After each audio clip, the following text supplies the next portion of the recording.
Moi boas. A ver, cando pensamos na evolución, casi sempre o facemos como se fosen dúas historias distintas. Non si, por un lado, a dos animais e por outro, a das plantas. Pois resulta que non. Hoxe imos ver que, en realidade, as dúas contan unha historia compartida, unha que é, bueno, sorprendente. É a historia dunha viaxe épica para sair da auga, unha viaxe que fixeron casi a vez. Imos mergullarnos nela. E para empezar, unha pregunta que, de primeiras, pode soar a chiste. Que demo pode ter en común un lagarto con un piñeiro? Parece que nada, verdade? Un réptil que se move, unha árbole plantada no chan. Pero a clave non está no que vemos hoxe. A clave está nunha viaxe. Unha viaxe antiquísima que fixeron os seros devanceiros. Aí está. A resposta é esa. Os dous comparten unha herdanza, a da conquista do medio terrestre. Pensemos nisto. Tanto a liñaxe animal como a vegetal naceron na auga, e as dúas, por separado, enfrentáronse ao mesmísimo e monumental desafío. Como sobrevivir e non só iso, senón prosperar en terra firme. Vale, pois imos ao principio de todo. A nosa historia empeza aí, neses primeiros e moi valentes pasiños fora da auga. A vida estaba explorando un mundo totalmente novo, sí, pero aínda non podía cortar de todo ese cordón umbilical que a mantiña unida ao seu fogar, o mar. E apareceron, claro, os primeiros pioneiros, tanto animais como a plantas deron o salto. Pero, e sempre hai un pero, compartían unha debilidade crítica. Desenvolveron unas adaptacións alucinantes para respirar fora da agua, para soster o seu propio peso, pero había algo, un proceso absolutamente vital que os mantiña atados á beira da agua. Non podían marchar de ali. E aquí onde vemos o paralelismo tan claro.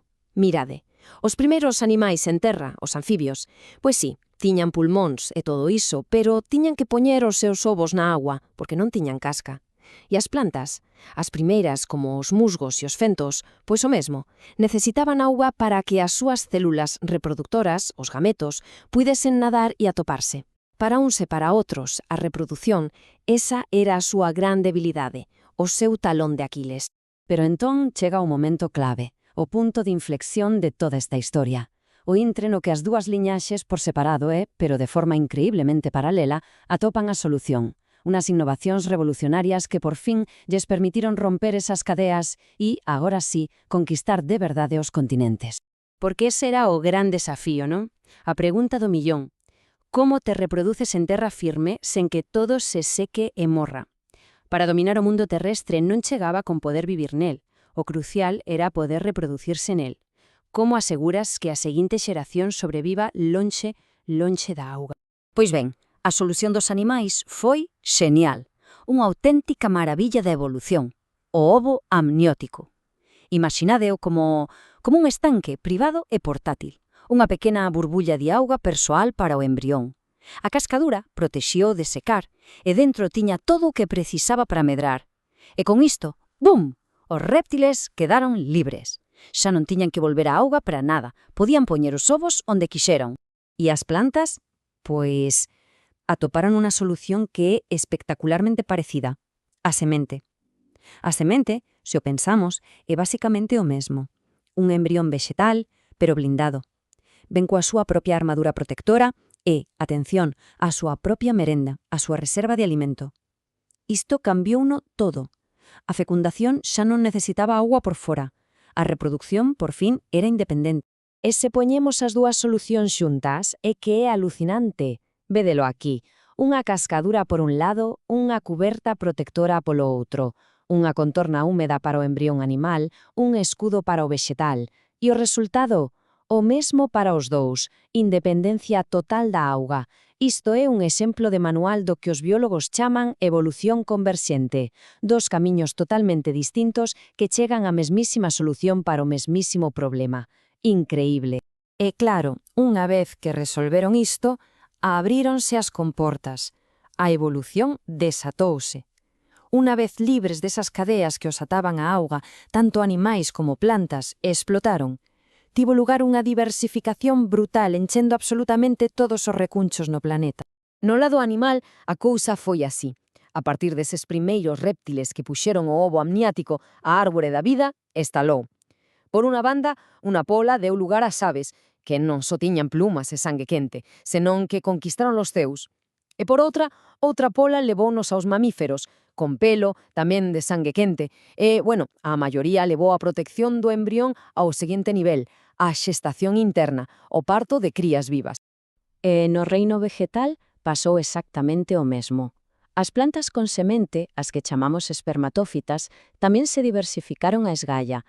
Primeiro viñeron as gimnospermas, como os piñeiros, coas súas sementes espidas, e logo a gran explosión das anxiospermas. As plantas con flores e froitos, que son basicamente as que dominan hoxe toda a paisaxe do planeta cunha variedade que marea. Así que, chegados a este punto, xa podemos xuntar as pezas. Podemos poñer as dúas historias unha ao lado da outra e ver a imaxe completa. É a imaxe dunha viaxe paralela, desde estar atados á auga ata o dominio absoluto da terra firme.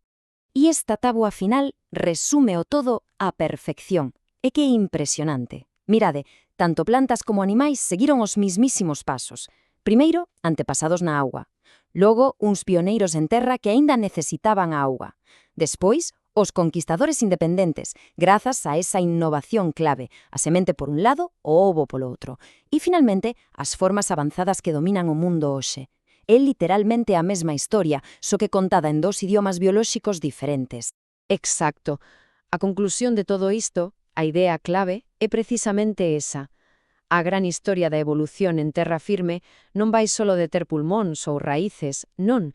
A verdadeira historia é a dunha marcha, lenta pero implacable, cara á independencia da auga. E, sobre todo, no momento máis crítico e vulnerable de todos, o da reprodución. Polo tanto, isto que vimos non é só unha curiosidade sobre ovos e sementes, é moito máis. É un patrón fundamental da vida, o da evolución converxente, a idea de que grupos que non teñen nada que ver, cando se enfrentan ao mesmo problema, acaban atopando solucións moi parecidas. E isto, claro, lévanos a unha pregunta fascinante. Que camiños evolutivos paralelos estarán a ocorrer agora mesmo?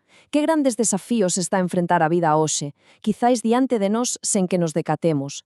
Porque a historia de evolución, esa, dende logo, non rematou. Continúa.